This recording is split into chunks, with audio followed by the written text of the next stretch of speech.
E avançando na questão ainda do caso Marielle Franco, a Justiça do Rio de Janeiro determinou a prisão preventiva do ex-bombeiro Maxwell Simões Correia por suspeita de envolvimento no crime e determinou a transferência dele para um presídio federal. O Ministério Público argumentou que há provas de envolvimento dele nas execuções de Marielle e Anderson e que ele já havia sido condenado pelo descarte de armas e acessórios de Rony Lessa, apontado como autor dos disparos. Até a transferência, ele deverá ficar no presídio de Bangu 1. Né? O Maxwell Correia, esse bombeiro, né? Eu vou até jogar essa pergunta para a Ju e depois eu jogo a outra para a Daisy, né? Esse bombeiro que aparece como uma nova figura, né, nessa ação, atuando no planejamento, né, ajudando no descarte de material, né? Essa prisão deles, você acha que é a primeira de muitas, Ju? Ou essa prisão, qual que é o significado dessa detenção na sua avaliação? Léo, eu acho que o primeiro ponto, assim, que é um avanço importante aqui, vou só pontuar uma coisa também no que a Deise falou sobre hiato, né? Essa investigação, se essa delação tivesse vindo em outro momento, eu acho que a gente até ia ter outra conversa aqui, porque o tanto de prova técnica que existia dentro do inquérito, inclusive as provas que levaram à prisão do Rony Lessa e do próprio Elcio, já em março de 2019, é um trabalho bastante exaustivo do Ministério Público do Rio de Janeiro.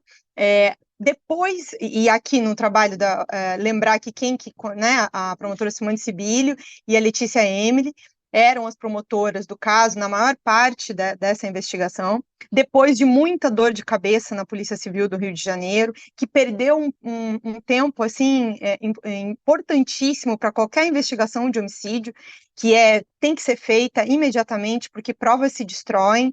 Então, elas chegaram muito tempo depois nessa investigação, depois de que se tentou embaraçar, obstruir, apontar falsos mandantes, falsos executores, e foram colhendo informações importantes ao longo de todos esses anos, com bastante dificuldade, né? E aí tem um elemento chave, que acho que a gente vai falar depois mais especificamente sobre a questão do dinheiro, né?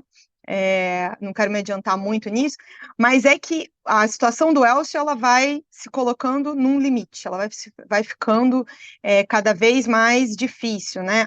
Vem a iminência né, da condenação, de não, e também assim, a situação financeira, né?